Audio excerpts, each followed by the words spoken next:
वीतराग विज्ञानिता से विकार नमहु त्रियोग समारी। बोलिए देवादिदेव 1008 श्री आदिनाथ भगवान की जय। बोलिए देवादिदेव 1008 श्री महावीर भगवान की जय। बोलिए प्रशांत मूर्ति आचार्य श्री शांति सागर छाणी महाराज की जय। बोलिए आचार्य धरसेन स्वामी की जय। आचार्य पुष्पदंत महाराज की जय। आचार्य भूतवली महाराज की जय। संत श्रोमणी आचार्य श्री विद्यासागर श्री महाराज की जय। गुरु नाम गुरु आचार्य श्री सुमति सागर महाराज की है। जन जन की आस्था के केंद्र नव चेतना प्रदायक आचार्य रत्न श्री ज्ञान सागर जी महाराज की जय। आचार्य श्री गे सागर जी महाराज की जय। हम सभी मंगलमयी भावनाओं का संचार करने के लिए श्री शांतिनाथ भगवान का 9 बार जप करेंगे। ओम ह्रीं जगत शांति कराय श्री शांतिनाथाय नमः। सर्वोपद्रव शांति विकुरु कुरु स्वाहा। ओम ह्रीं जगत शांति कराय श्री शांतिनाथाय नमः। सर्वोपद्रव शांति विकुरु कुरु स्वाहा। ओम ह्रीं जगत शांति कराय श्री शांतिनाथाय नमः। सर्वोपद्रव शांति में कुरु कुरु स्वाहा। ओम ह्रीं जगत शांति कराय श्री शांतिनाथाय नमः। सर्वोपद्रव शांति में कुरु कुरु स्वाहा। ओम ह्रीं जगत शांति कराय श्री शांतिनाथाय नमः। सर्वोपद्रव शांति में कुरु कुरु स्वाहा। ओम ह्रीं जगत शांति कराय श्री शांतिनाथाय नमः। सर्वोपद्रव शांति में कुरु कुरु स्वाहा। ओम ह्रीं जगत शांति कराय श्री शांतिनाथाय नमः। सर्वोपद्रव शांति में कुरु कुरु स्वाहा। ओम ह्रीं जगत शांति कराय श्री शांतिनाथाय नमः। सर्वोपद्रव शांति में कुरु कुरु स्वाहा। बोले देवादिदेव 1008 श्री शांतिनाथ भगवान की जय। हम और आप सभी श्रावक के 60 आवश्यक कर्तव्यों की चर्चा के साथ 6 ढाला ग्रंथ की तीसरी ढाल की चर्चा सुन रहे हैं। साथ ही साथ आज हम सभी के बीच में पर्वों की श्रृंखला में ज्ञान की आराधना का महापर्व श्रुत पंचमी पर्व है। यूं तो इस भारत में अनेक पर्व उत्सव एवं त्योहार मनाए जाते हैं, परंतु आज का पर्व ज्ञान की आराधना का पर्व है। जीवन में अगर ज्ञान नहीं है तो हम कभी भी कहीं भी भटक सकते हैं। जब तक हमें अमृत और विष की पहचान नहीं है तब तक हम अपने जीवन को सुरक्षित नहीं रख सकते हैं। जिस प्रकार उत्तम खेती के लिए खाद की आवश्यकता होती है, घर की साफ सफाई करने के लिए झाड़ू की आवश्यकता होती है, रोग को दूर करने के लिए डॉक्टर वैद्य की आवश्यकता होती है, दवाई खाने की आवश्यकता होती है, घड़ी को चलाने के लिए चाबी की आवश्यकता होती है। ठीक इसी तरह से आत्मा को स्वस्थ रखने के लिए भक्ति की आवश्यकता होती है। ज्ञान की प्राप्ति के लिए मां जिनवाणी के स्वाध्याय की आवश्यकता होती है। श्रुत शब्द अपने आप में हम सभी को शिक्षा दे रहा है। श्रुत अर्थात श्रु यानी सुन करके तल्लीन होना।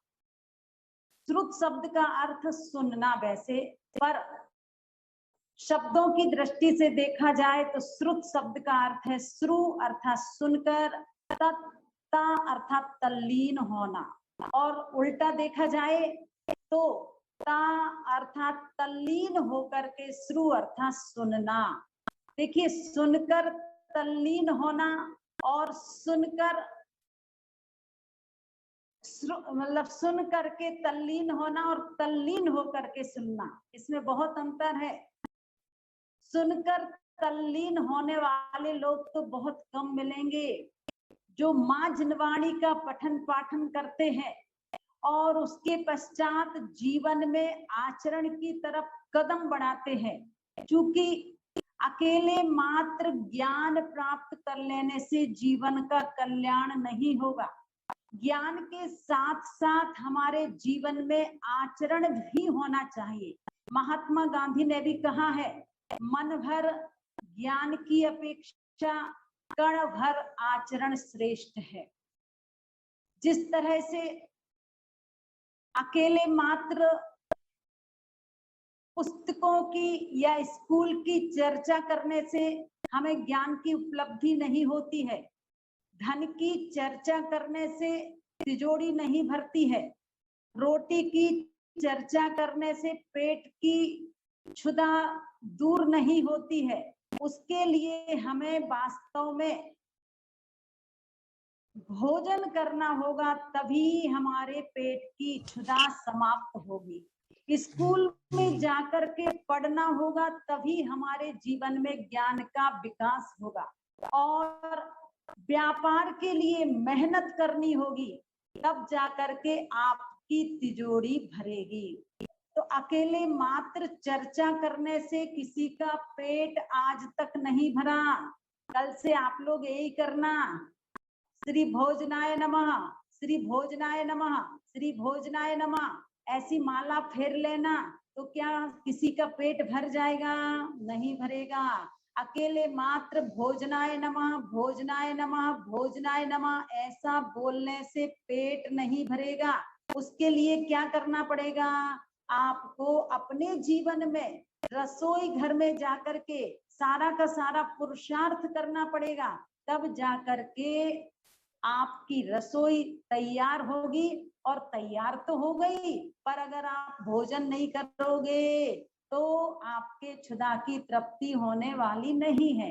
इसलिए श्रुत पंचमी पर्व, जो कि वास्तव में हम और आप सभी के जीवन में मील के पत्थर का काम करता है। जिस तरह से राहगीर जब भटक जाता है तो उसको मील का पत्थर दिखते ही शांति सी मिल जाती है कि चलो कोई ना कोई सही दिशा इस मील के पत्थर से जरूर मिलेगी। श्रुत पंचमी पर्व वास्तव में सूचना पटल की तरह हमें पल प्रतिपल अनेक सूचनाएं देती है।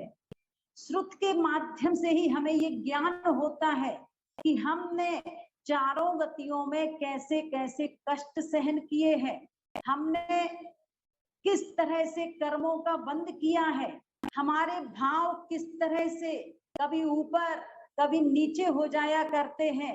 तो हम अपने जीवन में जब जिनवाणी का पठन पाठन करते हैं तो हमें अपने आप की पहचान होती है। इंद्रिय विषय भोगों से उदासीनता होती है, तो निश्चित ये जिनवाणी माँ का हमारे ऊपर महान उपकार है। ध्यान रखना, श्रावकों की भूमिका में स्वाध्याय एक आवश्यक कर्तव्य बताया गया है। सभी को तट आवश्यक कर्तव्यों के नाम भी याद हो चुके हैं। देव पूजा, गुरुपास्ति, स्वाध्याय, संयम, तप और दान। श्रुत पंचमी पर्व आज बहुत महत्वपूर्ण पर्व है। आज के दिन आचार्य पुष्पदंत महाराज ने, आचार्य भूतबली स्वामी ने सतखंडागम ग्रंथ की रचना पूर्ण की थी। ध्यान रखना, आदिनाथ भगवान से लेकर महावीर भगवान पर्यंत तक यह श्रुत की परंपरा सतत चलती रही, पर महावीर भगवान के पश्चात हर व्यक्ति को श्रुत अर्थात जो माँ जिनवाणी का ज्ञान है वह याद नहीं रह पाता था। धीरे धीरे हर व्यक्ति की स्मरण शक्ति कम होती चली गई। चूंकि महावीर भगवान के पश्चात 3 अनुबद्ध केवली हुए, 62 वर्षों तक उनका समय चलता रहा। आप सभी को ज्ञात है महावीर भगवान को दीपावली के दिन प्रातः काल जब मोक्ष हुआ तो शाम को गौतम गणधर को केवल ज्ञान हो गया। 12 वर्षों तक गौतम गणधर के द्वारा ये श्रुत की परंपरा चलती रही। उसके पश्चात जैसे ही गौतम गणधर को मोक्ष हुआ कि शाम को पुनः सुधर्माचार्य, जिनका दूसरा नाम लोहाचार्य भी आता है, उनको केवल ज्ञान हो गया और 12 वर्षों तक उनके द्वारा भी श्रुत की परंपरा चलती रही। चूंकि आप सभी जानते हैं कि भगवान को जब केवल ज्ञान हो जाता है तो जितना उनके ज्ञान में झलकता है उतना वह शब्दों से अर्थात दिव्य ध्वनि के द्वारा नहीं कह पाते हैं, और जितना दिव्य ध्वनि के द्वारा कहते हैं उतना गौतम गणधर झेल नहीं पाते, और जितना गौतम गणधर झेलते हैं उतना वो आचार्यों तक नहीं पहुंचा पाते हैं, और जितना आचार्यों तक पहुंचा पाते हैं उतना शास्त्रों में निबंध नहीं हो पाता है। तो निश्चित रूप से जैसे एक बार क्या हुआ, एक राजा के दरबार में बहुत बड़ी बर्फ की डिल्ली लाई गई और पंक्तिबद्ध सबको खड़ा कर दिया गया, और उस बर्फ की ढल्ली को, बहुत बड़े टुकड़े को पहले एक व्यक्ति के हाथ में दिया, फिर दूसरे व्यक्ति के हाथ में दिया, फिर तीसरे व्यक्ति के हाथ में दिया। आप भी समझ रहे हो कि बर्फ तो पल प्रतिपल गलता चला जाता है। तो क्या हुआ, लास्ट वाले व्यक्ति तक जब वो बर्फ का टुकड़ा आया तो अब वो टुकड़े के रूप में नहीं रहा, अब तो मात्र पानी के रूप में उसके हाथ ही गीले हो पाए। ठीक इसी तरह से हमारे और आपके जीवन में भी ऐसा समय आने लग गया जब 3 अनुबद्ध केवली हुए, इनका समय 62 वर्षों तक चलता रहा, और उसके बाद देखिए 5 श्रुत केवली हुए। केवल ज्ञानी तो प्रत्यक्ष जानते हैं, पर श्रुत केवली श्रुत ज्ञान के माध्यम से जानते हैं। तो ये श्रुत केवली कौन कौन हुए हैं आपको भी ज्ञात होना चाहिए। विष्णु, नंदीमित्र, अपराजित, गोवर्धन और भद्रबाहु। अंतिम श्रुत केवली भद्रबाहु हुए, जिनको पूरा द्वादशांग का ज्ञान था। ध्यान से सुनना, आज तो देवरानी जिठानी एक साथ बैठी है, बहुत अच्छा है। तो कौन कौन से थे ये? विष्णु, नंदीमित्र, अपराजित, गोवर्धन और भद्रबाहु। अंतिम श्रुत केवली भद्रबाहु महाराज थे। और इसके बाद देखिएगा क्रम क्रम से किस तरह ज्ञान का ह्रास होता चला गया। तब जाकर के 11 अंग और 10 पूर्वों के ज्ञाता आचार्य 11 ही हुए। मतलब अभी तक तो पूर्ण श्रुत ज्ञान का ज्ञान था, जो 12 अंग और 14 पूर्व हैं, किंतु अब 11 अंग और 10 पूर्वों के ज्ञाता 11 आचार्य हुए, जिनमें विशाखाचार्य, प्रोष्ठिल, क्षत्रिय, जय, नाग, सिद्धार्थ, धृतिसेन, विजय, बुद्धिल, गंगदेव, धर्मसेन। इनका काल लगभग 183 वर्षों तक चला। देखना, आपको मैं ये बताना चाह रही हूँ कि महावीर भगवान के मोक्ष जाने के बाद किस तरह से हमारे श्रुत की परंपरा धीरे धीरे धीरे धीरे कम होती चली गई, श्रुत ज्ञान कम होता चला गया, मेमोरी कम होती चली गई। तो इसके बाद 5 आचार्य मात्र 11 अंगों के धारी हुए। नक्षत्र, जयपाल, पांडु और ध्रुवसेन और कंस, इस तरह से 5 आचार्य मात्र 11 अंगों के धारी हुए। इनका काल 220 वर्ष तक चला और इसके बाद 4 आचार्य मात्र 1 आचार अंग के धारी हुए। सुभद्र, यशोभद्र, यशोबाहु और लोहार्य, इनका 11 वर्ष तक समय रहा। अब इसके पश्चात देखिएगा किस तरह से अंग और पूर्व वेत्ताओं की परंपरा समाप्त हो गई। सभी अंग और पूर्वों के एक देश का ज्ञान आचार्य परंपरा से किसको प्राप्त हुआ? धरसेन स्वामी को प्राप्त हुआ। आप सभी को पता है लगभग 683 वर्षों के पश्चात आचार्य धरसेन स्वामी हुए और उनको इन अंगों का एक देश ज्ञान था। अब वो जब वृद्ध होने लग गए, उनको चिंता हो गई कि आगे ये श्रुत की परंपरा कैसे चलेगी। तब उन्होंने क्या किया?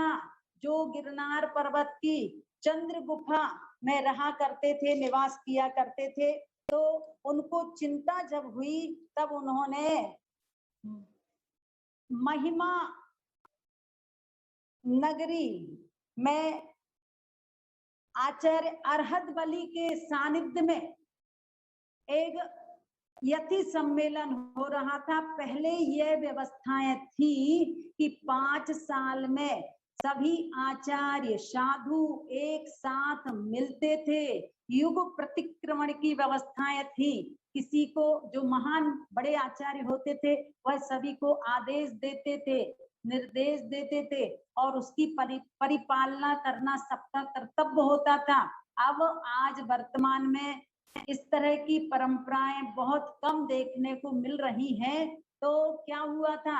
आचार्य धरसेन महाराज को जब चिंता हो गई कि ओहो मैं भी वृद्ध हो रहा हूँ, कहीं अब ये ज्ञान यहीं पर समाप्त ना हो जाए, मेरे साथ ही ना चला जाए, तब जाकर के उन्होंने आचार्य अर्हत बलि के सानिध्य में जो महिमा नगरी में यति सम्मेलन हो रहा था, एक पत्र भेजा, समाचार भेजा कि आप अपने कोई योग्य 2 शिष्यों को मेरे पास भेज दीजिएगा। तो 2 शिष्य और उसी रात को आचार्य धरसेन महाराज को स्वप्न में 2 बैल दिखाई दिए। वो निमित्त ज्ञानी थे, उन्होंने स्वप्न का फल जान लिया कि जरूर कोई ना कोई 2 बुद्धिमान मुनि महाराज जी यहाँ अवश्य आएंगे। और वास्तव में 2 मुनि महाराज जी आ गए, जिनका पहले का नाम था सुबुद्धि और नरवाहन। ये 2 मुनि महाराज जी आचार्य अर्हत बलि ने भेज दिए। किसके पास? आचार्य धरसेन स्वामी के पास भेज दिए। और उनको ऐसे ही नहीं रखा, 2 दिन के पश्चात उनके ज्ञान की परीक्षा ली। और इसलिए ली कि कहीं इनके जीवन में सच्चा ज्ञान है अथवा नहीं है, इनके जीवन में कहीं अहंकार तो नहीं है। और वास्तव में उनकी परीक्षा लेने के लिए सबको पता है, एक मंत्र दे दिया। दोनों ने मंत्र की साधना की और 2 उपवास पूर्वक उन्होंने जब देखा कि मेरे पास जो मंत्र आया है उस मंत्र सिद्ध होने पर 2 देवियां प्रकट हुई।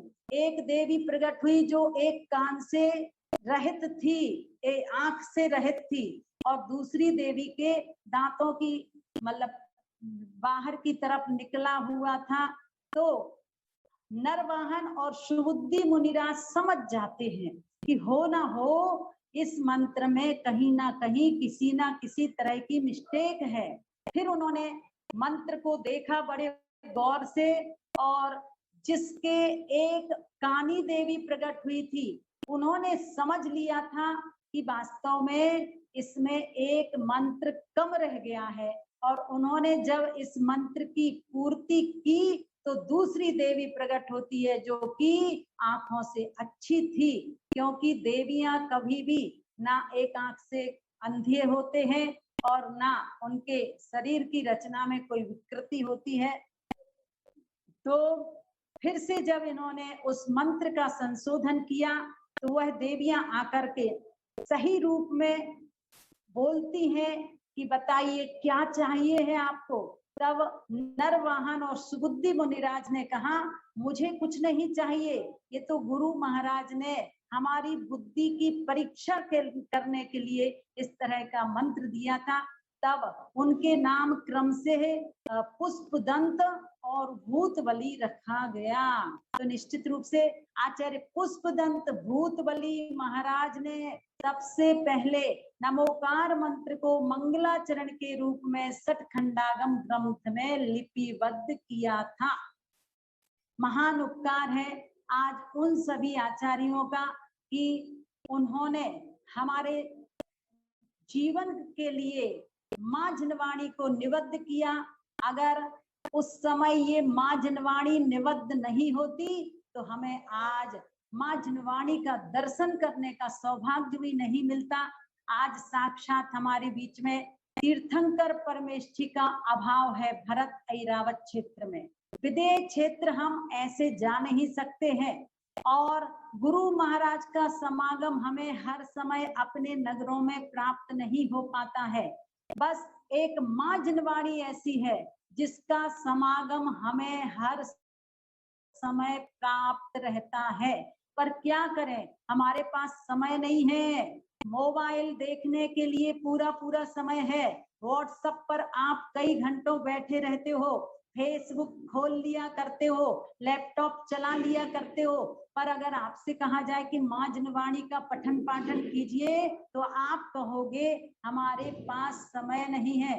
ध्यान रखना, जो लोग माँ जिनवाणी का श्रवण प्रमाद के वशीभूत होकर के नहीं करते हैं, वह लोग वास्तव में अपने जीवन में दुखों को निमंत्रण दिया करते हैं। तो हमें अपने जीवन में माँ जिनवाणी का पठन पाठन अवश्य करना चाहिए। ये श्रुत पंचमी पर्व के दिन हर व्यक्ति को संकल्प लेना चाहिए कि हम कोई भी एक ग्रंथ अवश्य ही प्रारंभ करेंगे।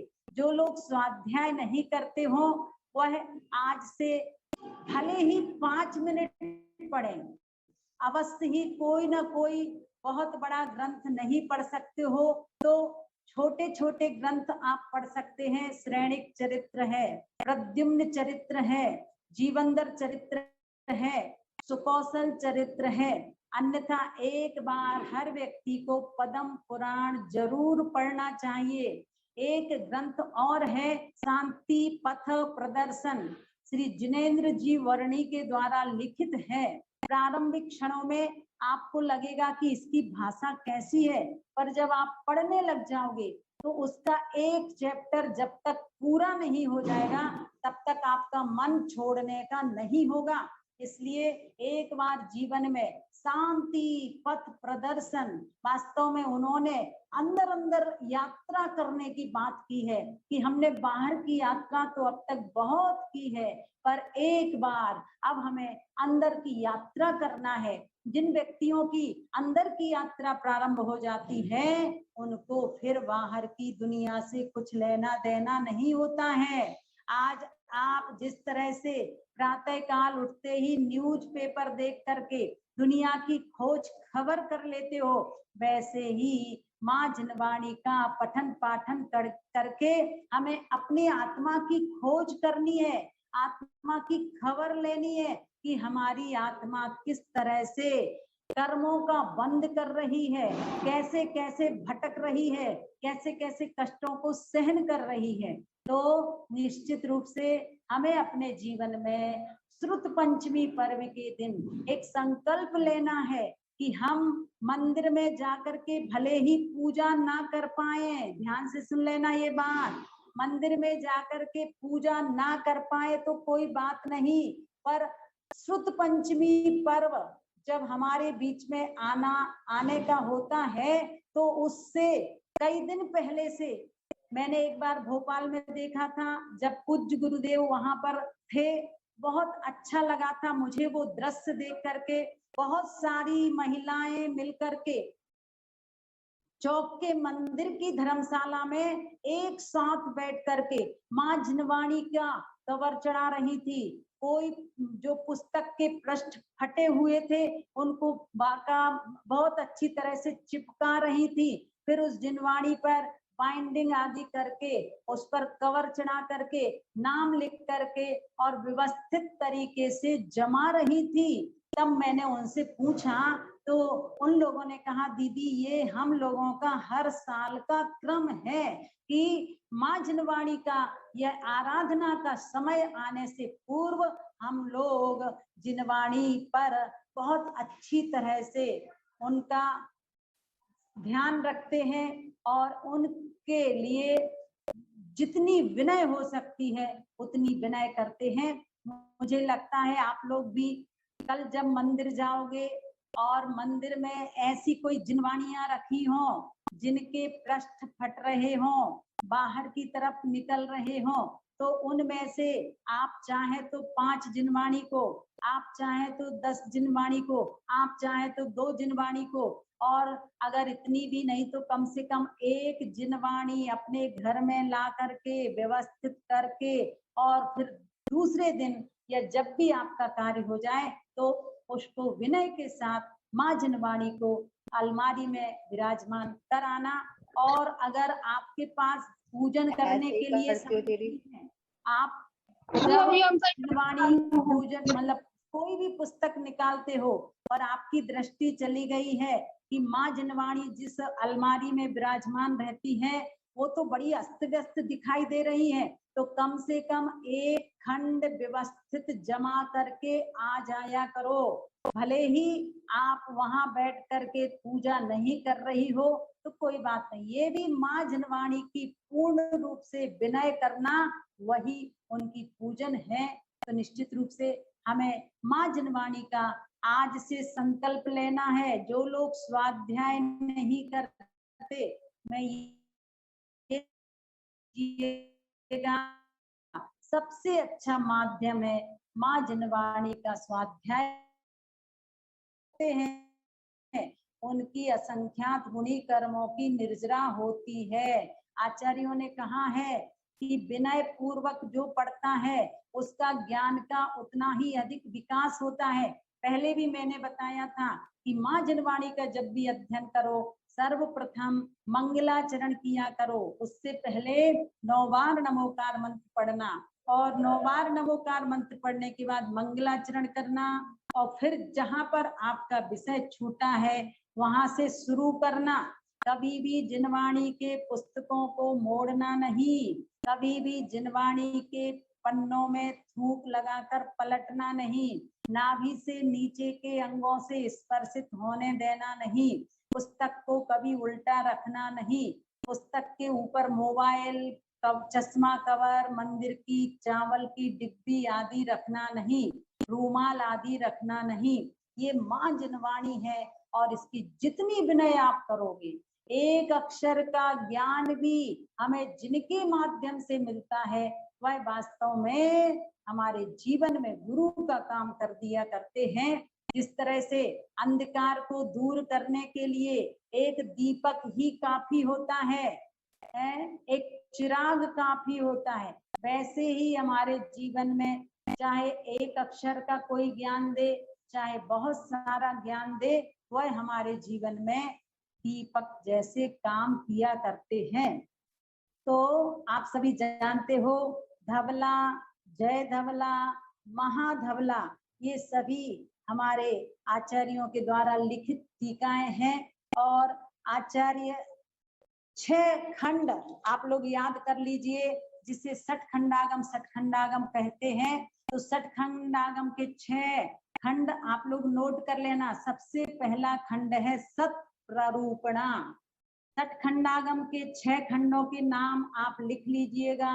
नंबर 1 सत प्ररूपणा, सत प्ररूपणा, सत प्ररूपणा अर्थात इसमें सभी का अस्तित्व बताया गया है कि गुणस्थान कितने होते हैं, नरक गति के जीवों के कितने गुणस्थान हैं, देवों के कितने स्थान हैं, आदि आदि। ये सभी सत प्ररूपणा नाम के खंड में चर्चा है। दूसरे नंबर का है खुद्दावंध, खुद्दावंध, ये दूसरा खंड है। सठखंडागम में जो 6 खंड आते हैं उनके अंतर्गत नंबर 1 सत प्ररूपणा, दूसरे नंबर पर है खुद्दा बंध, तीसरे नंबर पर है बंध स्वामित्व विचय। बंध स्वामित्व विचय कैसे कैसे किस किस प्रकृति का बंध कौन करता है, ये सारी की सारी चर्चाएं इस बंध स्वामित्व विचय खंड में की गई हैं। और इसके साथ साथ वेदना खंड चौथे नंबर, वेदना खंड पांचवें नंबर पर है वर्गणा खंड, वर्गणा खंड, और छठवें नंबर पर है महाबंध। इस तरह से ये 6 खंड हो जाया करते हैं। फिर से हम आपके बीच में बता देते हैं। नंबर 1 सत प्ररूपणा, दूसरे नंबर पर खुद्दा बंध,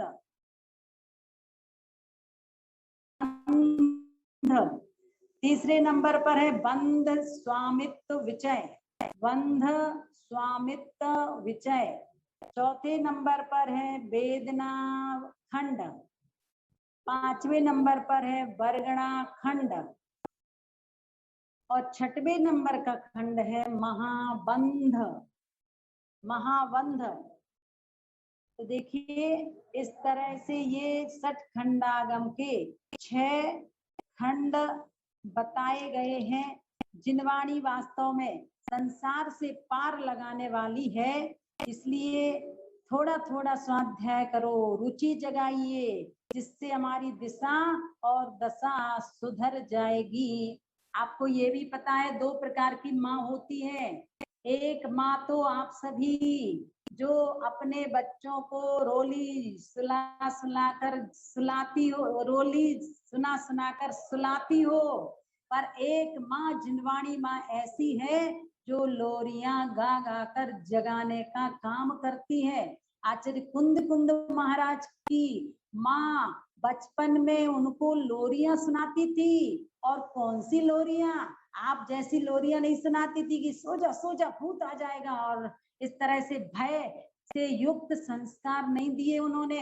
उन्होंने तो कहा शुद्धोसी बुद्धोसी निरंजनोसी।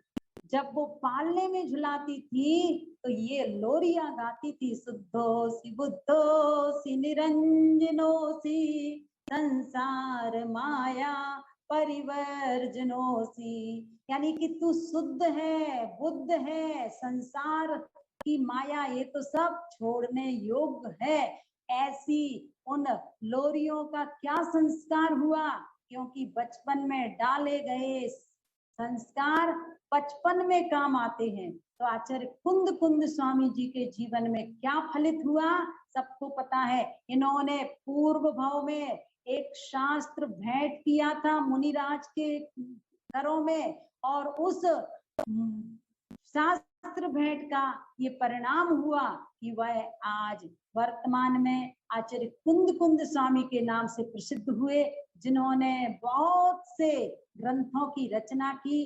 तो आज हम और आप सभी का महान उपकार किया है ऐसे आचार्यों ने, चाहे आचार्य अकलंक स्वामी हुए हो, निकलंक स्वामी हुए हो। आपको ये भी पता है कि हमारे जैन दर्शन के ऊपर बहुत समय समय पर विपत्तियां आई हैं। पहले विद्वान कैसे कैसे पढ़ाई किए हैं। आपको ये भी पता है कि बर्णी जी, गणेश प्रसाद बर्णी जी ने मात्र 1 रुपये के 64 पोस्ट कार्ड के माध्यम से आज ये बनारस विश्वविद्यालय की स्थापना की है। तो निश्चित किन विषम परिस्थितियों में उन विद्वानों ने संघर्ष करके और अध्ययन किया है जैन दर्शन का। ऐसा समय था जब कोई भी विद्वान नहीं था, और कैसे कैसे मातृदक चंदन तंडुल पुष्प कई ये बोल करके विधान आदि और अर्घ आदि समर्पित कर दिए जाते थे। कोई विधि नहीं जानता था। हमारे ऊपर इतने इतने अत्याचार हुए हैं कि अगर आदेश मिल गया है कि अब दिन में भोजन नहीं करना, रात को ही करना है, तो जैन महिलाएं कितना समझदारी से अपने नियम का पालन करती थी। जब रात को भोजन बनाने की बात आई कि दिन में कोई नहीं करेगा, पर जिनके पक्के नियम थे उन्होंने अपना नियम नहीं तोड़ा, अब क्या करें, राजा साहब कभी भी किसी को भेज सकते हैं हमारे घर के बाहर। तो क्या करती थी महिलाएं, कितनी चतुर थी कि सिलबट्टा वगैरह की आवाज करती रहती थी, बर्तन बजाती रहती थी, इसलिए कि लोग अगर कोई बाहर आकर के आवाज सुने कि इनके घरों में भोजन बन रहा कि नहीं बन रहा है, तो वह समाचार देते थे राजा को जाकर के कि हाँ उनके घरों में आवाज आ रही है खटपट की, बर्तनों की। इससे राजा समझ जाया करते थे कि अब रात को भोजन बनना शुरू हो गया है। देखिए कैसी कैसी हम लोगों के सामने परिस्थितियां आई हैं, चाहे वो पंडित गोपाल दास जी बरैया रहे हो, पंडित माणिक चंद जी कौंदे रहे हैं, जब ये अध्ययन करने के लिए गए थे तो ये अपने नाम के बगल में जैन शब्द नहीं लिखते थे। अगर जैन शब्द लिख देते थे तो कोई भी पढ़ाने तैयार नहीं होता था, इसलिए वर्मा शर्मा आदि लिख दिया करते थे। और ऐसी परिस्थितियों में विद्वानों ने ज्ञान प्राप्त किया और आज हमें इतने सारे शास्त्र उपलब्ध हैं, पर हमारे पास तो समय नहीं है। तो भैया गुरुओं का महान उपकार है, आचार्यों का महान उपकार है। कैसी विषम परिस्थितियों में उन लोगों ने ताड़ पत्र पर और वृक्ष की डालियों को कलम बना करके लिखा था। तो निश्चित रूप से आज तो हमारे सामने बहुत सुविधाएं उपलब्ध है, आज प्रिंटिंग मशीन है, आज हर तरह की सुविधाएं हैं। तो आइएगा, हमें आज श्रुत पंचमी पर्व के दिन उन आचार्यों का महान उपकार मान करके अपने जीवन में स्वाध्याय को महत्वता देनी चाहिए, तभी हमारा ये श्रुत पंचमी पर्व मनाना सफल एवं सार्थक हो जाएगा। अब अपनी चर्चा 6 ढाला ग्रंथ की चल रही है और उसी ग्रंथ की चर्चा को मैं आगे बढ़ा रही हूँ। आप सभी लोग सठखंडागम ग्रंथ जो जैन दर्शन का एक सैद्धांतिक ग्रंथ है, इस ग्रंथ को हर व्यक्ति को नहीं पढ़ना चाहिए। आचार्य श्री विद्यासागर जी महाराज श्री जिस समय सठखंडागम ग्रंथ के स्वाध्याय कर रहे थे तो उस समय उसमें आया था कि ये ग्रंथ किनको पढ़ना चाहिए, जो आरंभ विषय कसाय में लगे हुए हैं उनको इन ग्रंथों को पढ़ने का अधिकार नहीं है।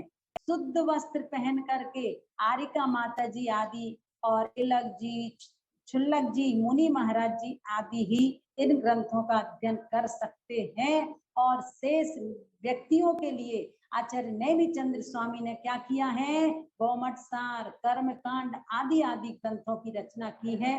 क्या हुआ था आप सभी को ज्ञात है, एक बार जब आचार्य नेमिचंद्र स्वामी सठखंडागम ग्रंथ जैसे ग्रंथ पढ़ रहे थे, उनके पास कौन पहुंच जाते हैं, चामुंडराय। और जैसे ही चामुंडराय पहुंचे कि आचार्य नेमिचंद्र स्वामी ने अपना पुस्तक, अपना ग्रंथ बंद कर दिया।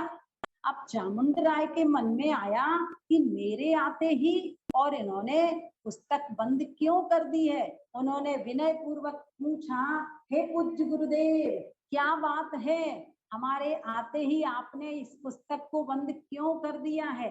तब उन्होंने कहा कि देखिए ये महान सिद्धांत पुस्तक है, ये इतनी क्लिष्ट भी है और इसका अधिकार हर किसी को नहीं है। तब चामुंडराय ने कहा फिर हम लोगों को इन सभी पुस्तकों का ज्ञान कैसे होगा।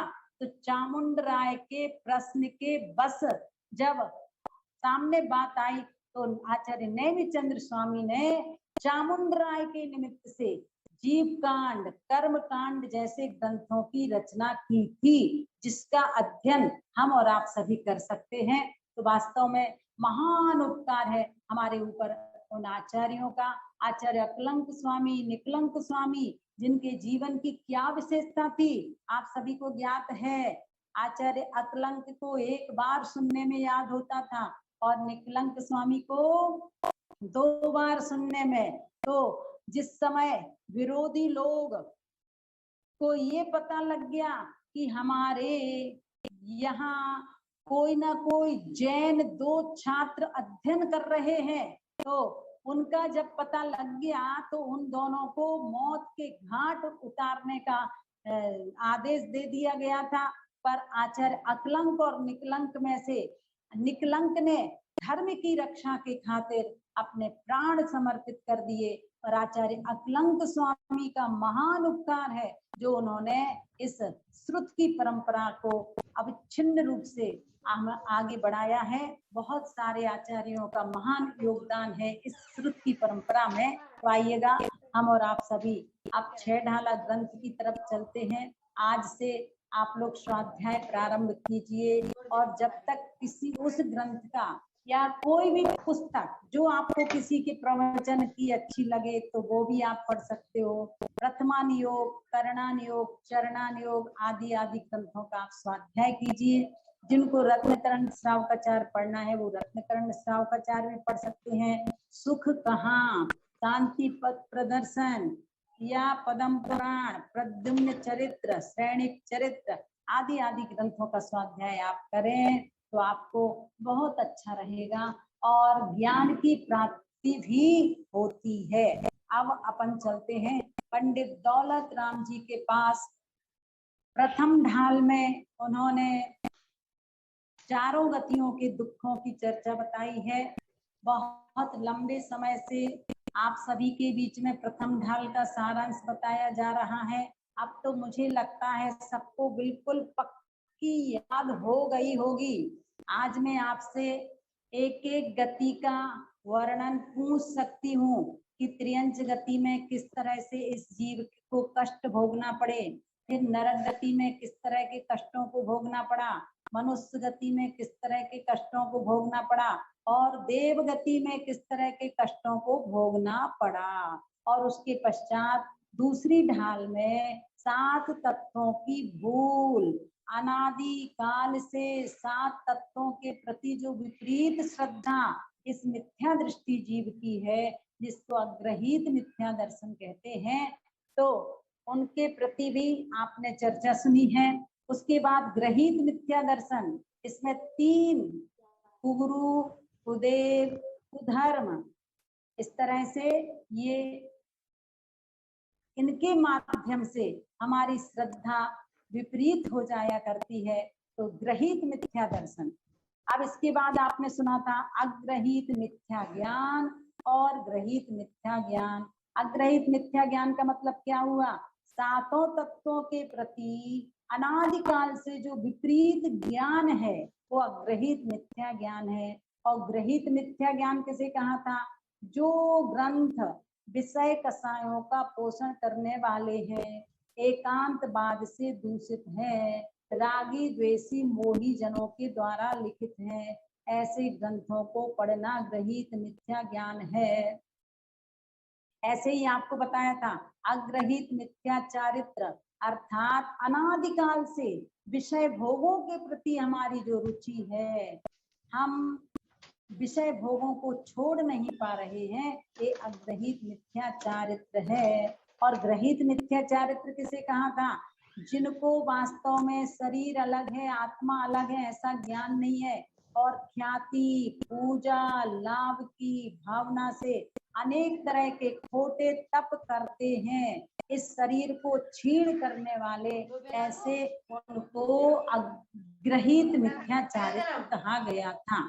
इस तरह से आपसे कोई पूछे तो संक्षिप्त में तो 6 बातों की चर्चा है और थोड़ा विस्तार कर दीजिएगा। तो अग्रहित मिथ्या दर्शन से संबंधित 7 तत्व की विपरीत श्रद्धा और कुगुरु, कुदेव, कुधर्म 7 और 3 10, और इसके बाद अग्रहित मिथ्या ज्ञान 11, ग्रहित मिथ्या ज्ञान 12, अग्रहित मिथ्या चारित्र 13 और ग्रहित मिथ्या चारित्र 14, यानी पूरी 14 बातों की चर्चा दूसरी ढाल में पंडित दौलत राम जी ने की। और लास्ट में जाकर के ये कहा है कि अब इन 3 कारणों को छोड़िए, ये संसार भ्रमण कराने वाले हैं, मिथ्या दर्शन, मिथ्या ज्ञान और मिथ्या चारित्र। अब आपको ये भी पता लग गया कि संसार को बढ़ाने वाले भी तीन तत्व हैं, वो मिथ्या दर्शन, मिथ्या ज्ञान, मिथ्या चारित्र हैं। और संसार हमारा घट जाए, जल्दी से जल्दी मुक्ति हो जाए, तो ऐसको घटाने में भी तीन रत्न माध्यम है, सम्यक दर्शन, सम्यक ज्ञान, सम्यक चारित्र। अब उनकी ही चर्चा आप सभी तीसरी ढाल में सुन रहे हो। पंडित दौलत राम जी ने सुख के कारणों की चर्चा बताते हुए विशेष रूप से तीसरी ढाल में सम्यक दर्शन की चर्चा की है, जिसमें आप सभी को बताया गया मोक्ष मार्ग दो प्रकार का है, एक निश्चय मोक्ष मार्ग और एक व्यवहार मोक्ष मार्ग। निश्चय मोक्ष मार्ग तो वास्तविक रूप है और व्यवहार मोक्ष मार्ग उसका कारण है। जैसा कि उदाहरण दिया था, 50वें 51 मतलब 50 सीढ़ियां पार करके आपको 51 मतलब मंजिल पहुंचना है, तो 50वें नंबर की जो सीढ़ी है वो तो निश्चय मोक्ष मार्ग है, और वहां तक पहुंचने की जो 49 सीढ़ियां हैं वो व्यवहार मोक्ष मार्ग है। होगा तभी हम 50वें नंबर की सीढ़ी पर पहुंच पाएंगे। तो निश्चित हमें दोनों को समझना है, व्यवहार मोक्ष मार्ग कारण है, निश्चय मोक्ष मार्ग कार्य है, इस तरह से भी आप कह सकते हैं। अब दूसरे नंबर पर बताया था व्यवहार सम्यक दर्शन, निश्चय रत्नत्रय किसे कहते हैं। तो आज भी कोई मुझसे पूछ रहा था कि दीदी निश्चय सम्यक दर्शन क्या, निश्चय सम्यक ज्ञान क्या, निश्चय सम्यक चारित्र क्या। हमें समझना चाहिए। मुझे बहुत अच्छा लगता है जब कोई पूछता है तो लगता है कि चलो आप लोग ध्यान से तो सुन रहे हो, ध्यान से पढ़ रहे हो, तभी तो आप कुछ पूछ रहे हो। निश्चय सम्यक दर्शन अर्थात 7 तत्वों के प्रति हमारी जो श्रद्धा है समीचीन, वह पर द्रव्यों से भिन्न अपनी आत्मा का श्रद्धान करना निश्चय सम्यक दर्शन है। पर द्रव्यों से भिन्न अपनी आत्मा को जानना कि मैं अलग हूँ, शरीर अलग है, इस तरह से भेद विज्ञान करना, ये निश्चय सम्यक ज्ञान। और निश्चय सम्यक चारित्र, चारित्र की बात जब भी आएगी तो आचरण से संबंधित होता है, अर्थात पर द्रव्यों को छोड़ करके अपनी आत्मा में ही जो लीन हो जाते हैं तो निश्चय सम्यक चारित्र कहलाता है। इस तरह से कहते हैं आचार्य पंडित दौलत राम जी कि मैंने आपको निश्चय रत्नत्रय की बात बता दी, अब वहां तक पहुंचाने के लिए क्या माध्यम है, तो व्यवहार रत्नत्रय। व्यवहार रत्नत्रय में भी 3 चीजें, व्यवहार सम्यक दर्शन, व्यवहार सम्यक ज्ञान, व्यवहार सम्यक चारित्र। अब व्यवहार सम्यक दर्शन किसे कहा, 7 तत्वों का ज्यों का त्यों श्रद्धान करना। देखिए पंडित दौलत राम जी के शब्द हैं, ज्यों का त्यों श्रद्धानो, अर्थात तत्वों का जो स्वरूप है उसको उसी रूप से श्रद्धान करना, अन्यथा नहीं मानना। अन्यथा मानोगे तो वो 7 तत्व की भूल कहलाएगी। तो यहाँ पंडित दौलत राम जी ने 7 तत्वों का लक्षण अलग अलग बताया।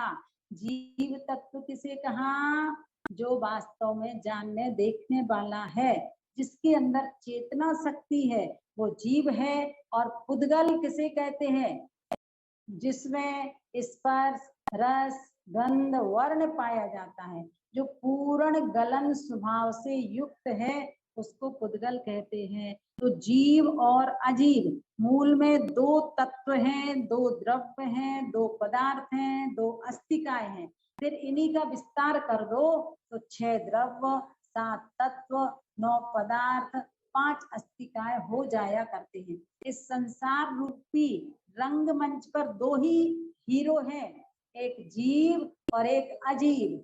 जब जीव और अजीव मिलते हैं तभी जाकर के आश्रव कर्मों के आने के द्वार को आश्रव कहते हैं। और फिर आपको 3 प्रकार की आत्माओं की चर्चा भी की थी। अब अपन चलते हैं उन 3 प्रकार की आत्माओं में, जघन्य बहिरात्मा, अंतरात्मा और परमात्मा।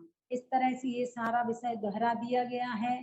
और उसके बाद 7 तत्वों की परिभाषा के बाद बताया है कि जो सम्यक दृष्टि जीव होते हैं वो किसी भी प्रकार का अहंकार नहीं करते हैं। अगर ज्ञान प्राप्त हो भी गया तो वो सोचते हैं कि ओहो, इस पृथ्वी तल पर एक से एक ज्ञानी है।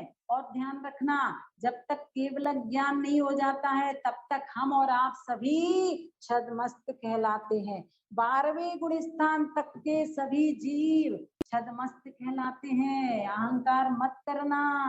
महात्मा गांधी को भी अहंकार हो गया था। कब? जब विदेश से लौट करके आए थे, सोचते थे मैं बहुत ज्ञानी हो गया, पर जब उन्हें सतावधानी रायचंद्र जी की चर्चा सुनने को मिली, अरे ऐसा कैसे हो सकता है कि एक बार सुनने में 100 बातें एक साथ याद हो जाती है। अरे आपको विश्वास नहीं है तो चल करके देखिए। और वास्तव में सतावधानी के पास जब पहुंचते हैं महात्मा गांधी, और उनको विश्वास तो था ही नहीं, उन्होंने 33 शब्द, कोई उर्दू भाषा के, कोई इंग्लिश भाषा के, कोई संस्कृत भाषा के, अलग अलग भाषाओं के 33 अक्षर लिख दिए। अक्षर यानी कोई भी शब्द लिख दिए होंगे, और रायचंद्र जी ने तुरंत उन 33 अक्षरों को महात्मा गांधी के सामने हूबहू सुना दिया। तब जाकर के महात्मा गांधी को अपने अहंकार चूर हुआ, और कहते हैं कि मैं अब तक जानता था कि मैं बहुत बड़ा ज्ञानी हूँ, पर आज जब रायचंद्र स्वामी की बुद्धि देखी, कितनी तेज मेमोरी थी उनकी, तो उनकी बुद्धि को देख करके उनका अहंकार चूर हो गया। इसलिए भैया, इस संसार में एक से एक ज्ञानी है, तो हमें कभी भी किसी भी प्रकार का ज्ञान अगर हो भी जाता है तो अहंकार नहीं करना चाहिए। सम्यक दृष्टि जीव के अंदर 8 अंग कौन कौन से हो जाते हैं, ये चर्चा आज अपन पढ़ेंगे। आप लोग 12वें नंबर का छंद निकाल लीजिएगा। शेष चर्चा कल दोहराएंगे। 25 दोषों से रहित होते हैं सम्यक दृष्टि जीव, उनके अंदर ना किसी तरह का अहंकार होता है, उनके जीवन में ना भगवान जिनेंद्र देव की वाणी के प्रति शंका होती है, वो भगवान की भक्ति करते हैं पर किसी आकांक्षा के साथ नहीं करते हैं। ये सारी बातें अब आपके बीच में आ रही हैं। सम्यक दर्शन के 8 अंग की चर्चा। जिन बच में शंका न धार व्रस, भव सुख बांछा भाने, मुनि तन मलिन ना देखे घिनावे, तत्व कुतत्व पिछाने, निज गुण अरु पर अवगुण ढाके, वाणिज धर्म बढ़ावे, कामादिक कर व्रसते छिगते, निज पर को सुदृढ़ावे, धर्मी सौ गौ बच्च प्रीति सम, कर जिन धर्म दिपावे, इन गुण ते विपरीत दोष वसु, तिनको सतत खिपावे। देखिए, स्कूल की बहुत मोटी मोटी पुस्तकें होती हैं, तो जिस तरह से आप उनको बड़ी रुचि के साथ पढ़ते हो, लगन के साथ पढ़ते हो,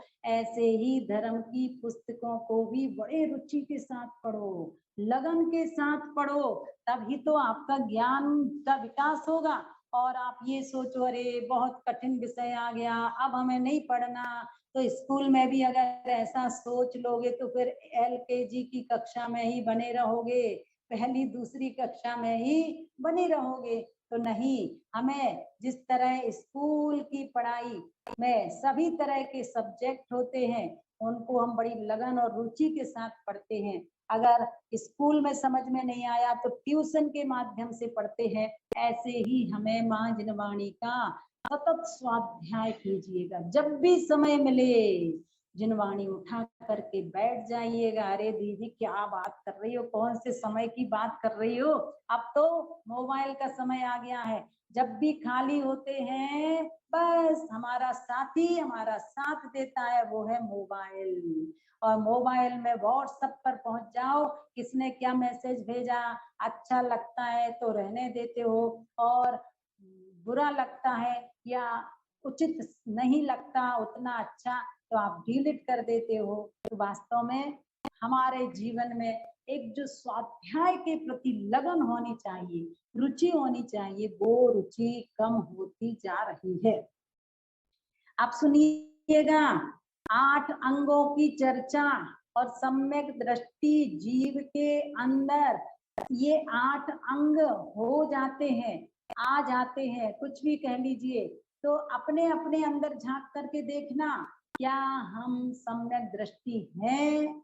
अगर इसमें से एक भी अंग का आप पालन नहीं कर पा रहे हो तो संसार की संतति को छेदने में माध्यम नहीं बनेगा। जिन बच में शंका न धार, सम्यक दृष्टि जीव सबसे पहला निशंकित अंग से युक्त होता है। क्या मतलब हुआ? उसको जिनेंद्र भगवान के वचनों में शंका नहीं होती है, क्योंकि मैंने पहले भी बताया था कि जिनेंद्र प्रभु की वाणी जिनवाणी है और इतनी सूक्ष्म चर्चाएं हमारे आगम ग्रंथों में की गई है। पल्ल किसे कहते, सागर किसे कहते हैं, आदिनाथ की लंबाई चौड़ाई शरीर की कितनी थी, सुन करके भी किसी किसी को विश्वास सा नहीं होता है कि इतनी लंबे चौड़े थे आदिनाथ भगवान। तो हाँ, इतना लंबा चौड़ा समय होता है सागर में, पल्ल में, और आगे आगे बढ़ते चले जाओ तो निश्चित हमें भी अपने जीवन में माँ जिनवाणी का हम जितना अध्ययन कर सकें बहुत अच्छी बात है, क्योंकि अगाध है ये जिनवाणी का भंडार। हमारी बुद्धि तो बहुत थोड़ी सी है, हमारा समय भी बहुत थोड़ा सा है। इस मनुष्य पर्याय में कोई भरोसा नहीं है कि कब किसका अंतिम समय आ जाए, कब किसके जीवन की शाम हो जाए। तो हमें तो बस एक ही लगन लगाना है, अपने अपने घरों में आप सभी के बहुएं आ चुकी हैं। अब दीदी क्या करें, बहुएं आ गई तो जिम्मेदारी तो और बढ़ जाती है, नाती पोते आदि आदि हो जाते हैं तो मोह ममता भी बढ़ना प्रारंभ हो जाती है। फिर भी कुछ महिलाएं ऐसी होंगी जो सट आवश्यक कर्तव्यों का पालन करती हैं, देव पूजा, गुरु पास्ती, स्वाध्याय, संयम, तप और दान। तो आप सभी भी जिन बच में शंका न धार, ये निशंकित अंग है। दूसरे नंबर पर धार ब्रस भव सुख वांछा भाने ना, अर्थात धर्म को धारण करके सम्यक दृष्टि जीव भगवान की भक्ति तो करता है पर सांसारिक आकांक्षाओं की पूर्ति के लिए नहीं करता कि हे भगवान, मैं आपके श्री चरणों में छत्र इसलिए चढ़ा रहा हूँ, मुझे पुत्र रत्न की प्राप्ति हो जाए, मेरी तिजोरी भर जाए, मैं बहुत परेशान हूँ, मेरे जो जो कमियां हैं वो आपकी भक्ति से पूरी कमियां दूर हो जाए, ऐसी भावना से भक्ति नहीं करता। वो तो एक ही भावना से भगवान की भक्ति करता है। कौन सी भावना से? भावना जी, वंदे तद्गुण लब्धे, अर्थात हे भगवान, मुझे तो आप जैसे गुणों की प्राप्ति हो जाए, यही भावना भावना जी। भगवान के श्री चरणों में बैठ करके कुछ नहीं चाहिए, पुण्य के योग से आपके माँ पिता ने आपको संस्कार दिए हैं और अपने घर को स्वस्थ बनाने का प्रयास करना, अपने अपने घरों को सब लोग आदर्श घर बनाना। पूज्य गुरुदेव हमेशा अपने प्रवचनों में कहा करते थे कि उन घरों में वास्तव में स्वर्ग जैसा वातावरण होता है जहाँ अतिथि समविभाग व्रत का पालन किया जाता है। जब भी कोई अतिथि आए आप भोजन कराइए। भावना जी, मम्मी तो बहुत इंटरेस्ट रखती थी और अब भी रखती है, जब भी दिल्ली में पहुंचती हैं बहनें त्यागी व्रती तो तुरंत, चूंकि वो शुद्ध भोजन करती हैं, तो सबको कह देती हैं कि आइए मेरे यहाँ भोजन कीजिए। तो ये होता है अतिथि सत्कार का भाव, और ऐसी भावनाएं हर व्यक्ति को अपने अंदर जगाना चाहिए। मैंने कहा था एक दिन शुद्ध भोजन बना करके अपने गांव में नगरों में रहने वाले व्रतियों को बुलाइए, भोजन कराइएगा। ये हम लोगों ने भी देखा है, कई जगह महाराज जियों ने नियम दिए हैं तो कई लोग इसका पालन करते हैं, कुएं के पानी का भोजन बना करके और अपने घरों में शुद्ध त्याग भोजन करने वाले त्यागी व्रतियों का निमंत्रण करते हैं। कम से कम ये संस्कार एक दिन का रखोगे, फिर अचानक कोई मुनि महाराज जी आपके यहाँ आएंगे तो आपको चौका लगाने में कोई प्रॉब्लम नहीं होगी।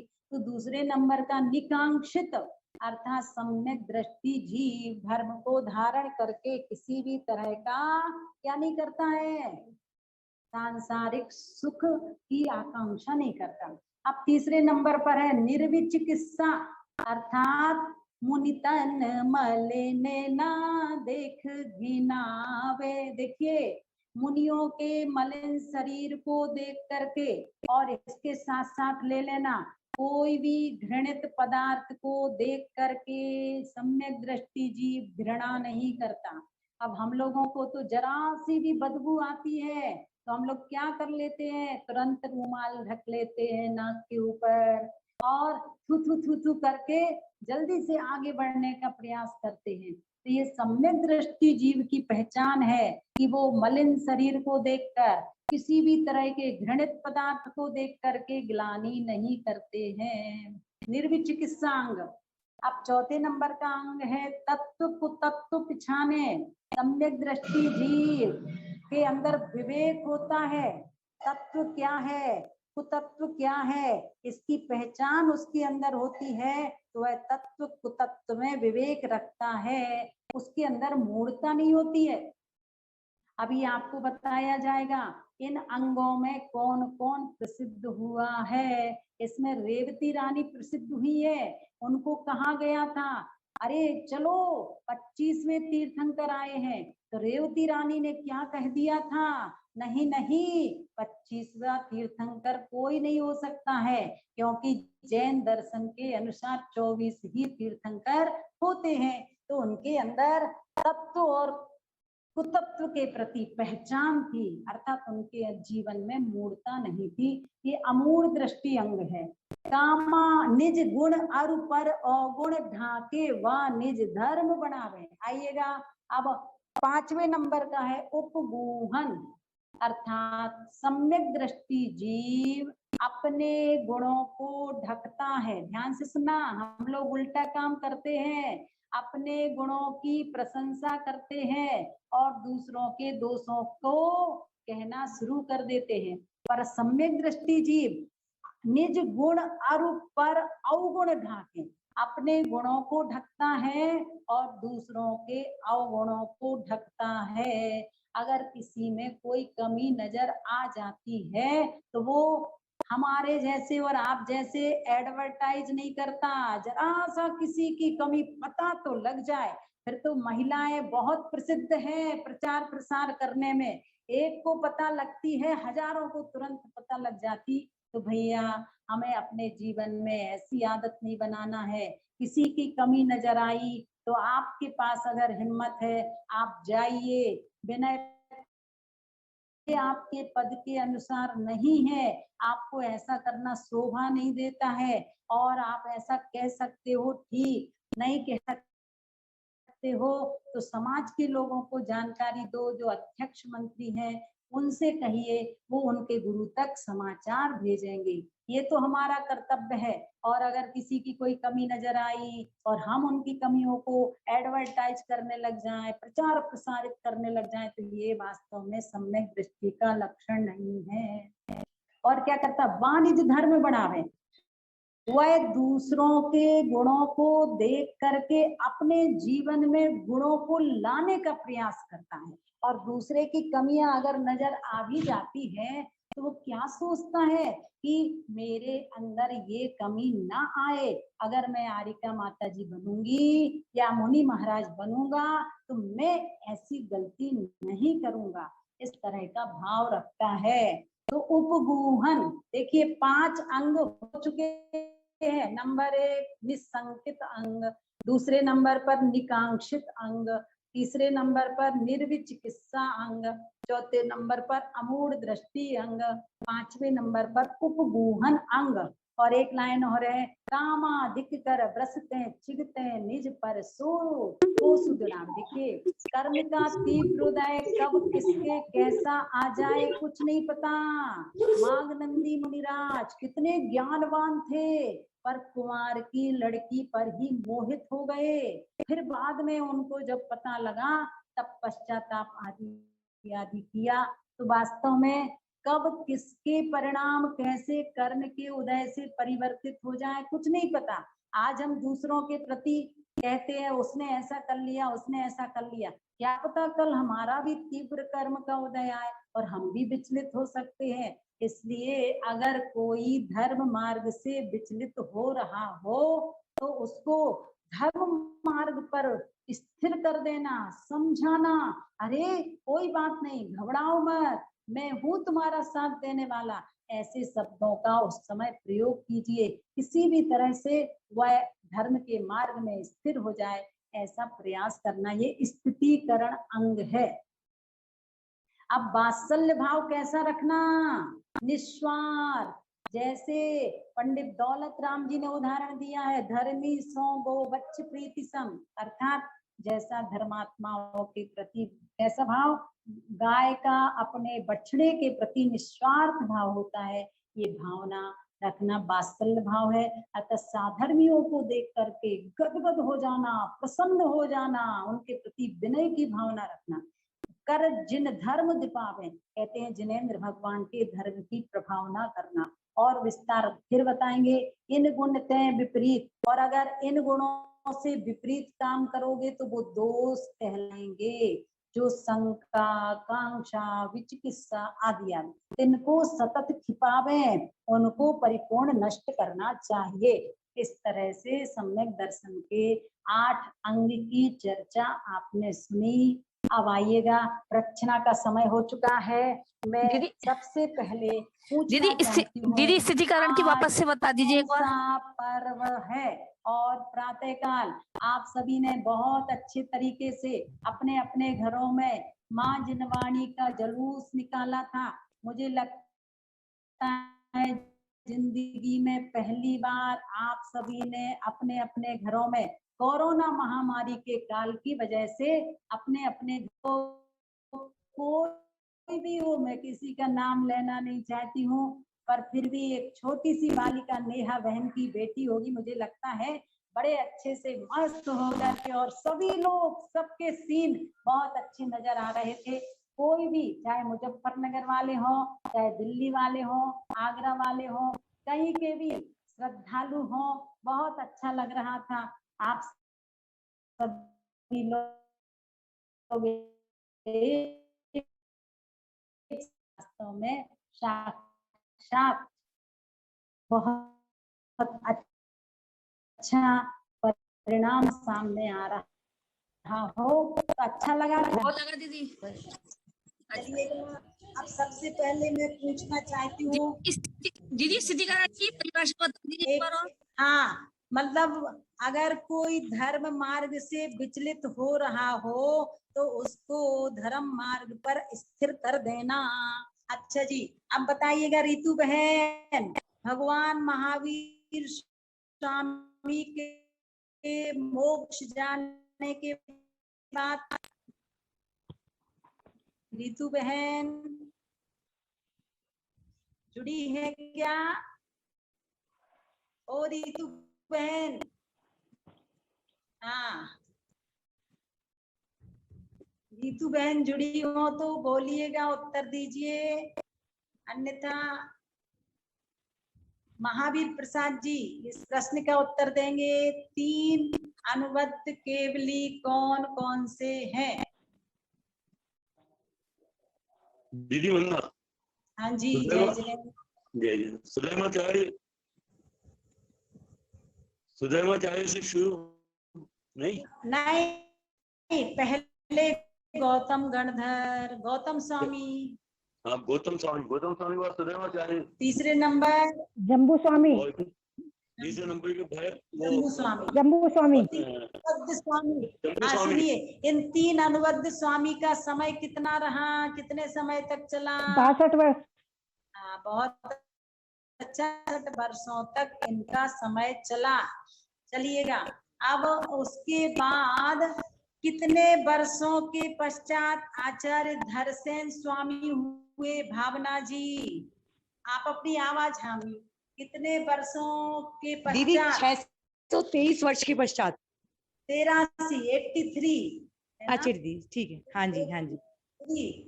83 वर्षों के पश्चात आचार्य धरसेन महाराज हुए हैं, जिनको चिंता हो गई थी और उन्होंने ही, सुनिएगा अब कौन बताएगा? चंदा भाभी जी, आचार्य धरसेन महाराज ने किस संघ के 2 साधुओं को बुलाया था? अपनी आवाज खोलिए चंदा भाभी जी। दीदी हम बताएं? हाँ बोलिए। नरवाहन व सुबुद्धि। हाँ, तो कौन से आचार्य के संग से बुलाया था?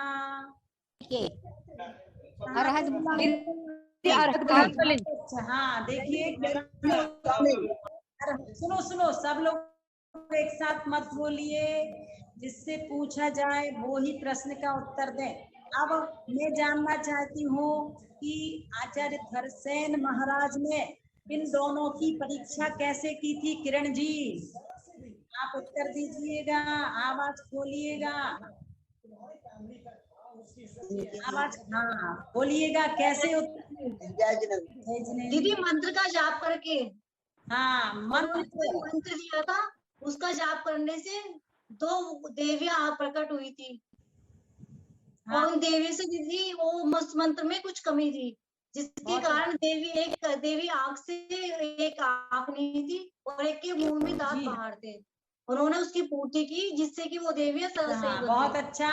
तो इस तरह से दोनों आचार्यों की बुद्धि की परीक्षा की थी धरसेन महाराज ने। बहुत अच्छा। और इसके पश्चात सठखंडागम ग्रंथ के नाम, उर्मिला जी, सठखंडागम ग्रंथ में 6 खंड कौन कौन से हैं बताइएगा। उर्मिला आवाज खोलिए। दीदी मैं बताऊं? दीदी सत्प्रणरूपणा, सत्परोरूपणा। दीदी मैं बताऊं? 1 मिनट पूछेंगे। सुनिए सुनिए, भाभी जी, खुद्दा बंद, फू है ना, खुद्दा बंद है। अब इसके बाद है बंद, स्वामित्व, विजय, वेदना, वर्गणा और महाबंध। हाँ, अब कौन कह रहा था? मैं बताऊं कौन कह रहा था? कौन कह रहा था बताइएगा, किसने कहा था? चलिएगा, अब इसके बाद आप सभी से मैं पूछना चाहती हूँ, मोक्ष तत्व की परिभाषा क्या है? नेहा बहन, मोक्ष तत्व की परिभाषा हाँ बताइए। कर्मों का क्षय हो जाना मोक्ष है, केवल प्राप्त हो जाना और आठों कर्मों का क्षय। अच्छा जी, अब सविता जी बताएंगी, और सविता जी बताएंगी परमात्मा के कितने भेद हैं? 2 भेद हैं, सकल परमात्मा और निकल परमात्मा, ठीक है ना? हाँ, कमलेश भाभी जी बताएंगी, और कमलेश भाभी जी बताएंगी कि व्यवहार सम्यक दर्शन किसे कहते हैं? आवाज खोलो, आवाज खोलो।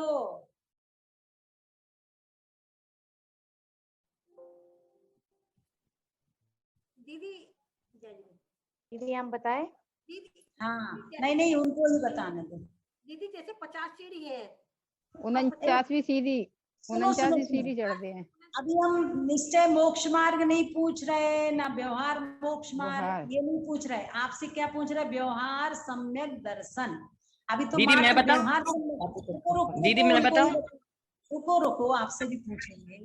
हाँ, व्यवहार सम्यक दर्शन तो बहुत सरल है, 7 तत्वों का ज्यों का त्यों श्रद्धा। अभी हाँ, कौन कह रहा था कि मैं बताऊं? जल्दी से बोलो, कौन? भाव दीदी मैं ऋषभ है। हाँ ऋषभ भाई बताइएगा। साफ पत्तों का है तो हाँ, शैतान को बोलिए, नहीं मार। बोलो बोलो। दीदी यही बताना है दीदी। हाँ हाँ, आप क्या बता सकते हो बताइए। तत्वों का चयन करने को व्यवहार सम्यक कहते हैं। हाँ, क्या 7 तत्वों का यथार्थ श्रद्धान करना व्यवहार सम्यक दर्शन है, ठीक है ना। अब संगीता जी बताएंगी बनौली वाली, और वो ये बताएंगी 7 तत्व कौन कौन से हैं। 7 तत्व बनौली वाली संगीता बहन बोलिए। दीदी मैं बताऊं? दीदी नहीं नहीं, संगीता जी बताएंगी, सुलेखा आज नहीं। भाभी जी जुड़े। हाँ दीदी राजने और मोक्ष। हाँ बोलिए। जीव अजीव आश्रव बंध संवर निजरा मोक्ष। हाँ बहुत अच्छा। हाँ बहुत अच्छा। अब सरोज जी बताएंगी नरक गति में हमने कैसे कैसे कष्टों को सहन किया है। सरोज जी, आपके पास अगर कोई बैठा हो तो मोबाइल ऑन कराएं, आपकी आवाज नहीं आ रही है। तब तक कनक जी बताएंगी त्रियंच नरक गति में हमने कैसे कैसे कष्टों को सहन किया। बबीता जी। दीदी पृथ्वी को छूने का दुख, भूख प्यास सर्दी गर्मी का सुख, दुख असुरों द्वारा आपस में भिड़ाए जाने का दुख सहन किया। और कौन से दुख रह गए हैं। आपस में भिड़ाए जाने का दुख सहन किया, सर्दी गर्मी का दुख सहन किया, ये सारे दुख सहन किए, और जल भूख प्यास का दुख सहन किया। वृक्ष बहुत अच्छी बात है। अब त्रियंच गति के दुखों की चर्चा प्रीति बहन आप बताइए। दीदी वहां पर उन्होंने भूख प्यास, दीदी सर्दी गर्मी। सुनो सुनो, शुरू से बताइएगा कि काल किया। दीदी निगोद काल में अनंत काल व्यतीत किया, वहां से निकले भी तो 1 इंद्रिय 2 इंद्रिय 3 इंद्रिय 4 इंद्रिय और पंचेंद्रिय बने। वहां से फिर दीदी छेदन भेदन भार भूख प्यास सर्दी गर्मी और भार वहन। और आवाज आ रही है। हाँ बोलिए बोलिए दीदी अब आ रही है आवाज? त्रस अवस्था के दुख, असहनीय अवस्था के दुख, सहनीय अवस्था के दुख और इसके साथ साथ छेदन भेदन भूख प्यास सर्दी गर्मी दीदी भार वहन